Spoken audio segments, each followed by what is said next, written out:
সময় পেলে কবরস্থান থেকে ঘুরে আসুন, দেখবেন কত অহংকার চাপা পড়ে আছে মাটির নিচে।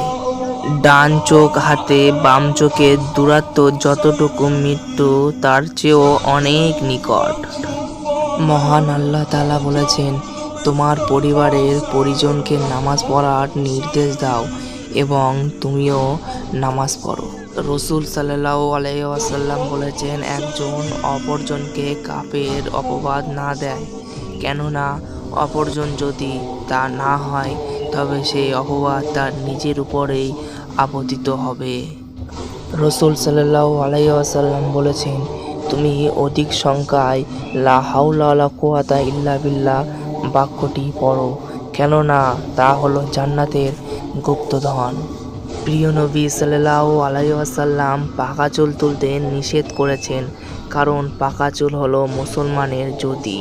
কোনো মুসলমানের একটি চুল পেকে গেলে আল্লাহ তার জন্য একটি নেকি লেখেন এবং একটি মর্যাদা বৃদ্ধি করেন এবং একটা পাপ মোচন করেন। আলহামদুলিল্লাহ।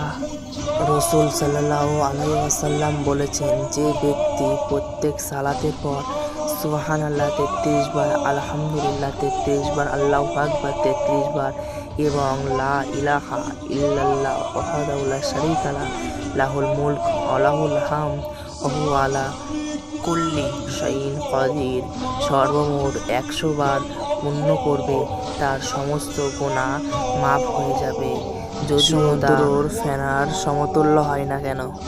রাসূল সাল্লাল্লাহু আলাইহি ওয়াসাল্লাম বলেছেন, একটি যুগ আসবে মানুষ উপার্জন করতে একথা চিন্তা করবে না যে আমি হালালভাবে উপার্জন করছি কি হারামভাবে উপার্জন করছি।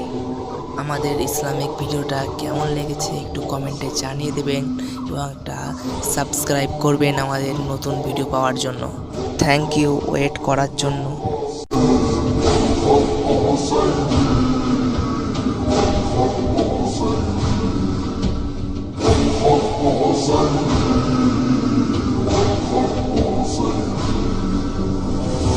الأرض كما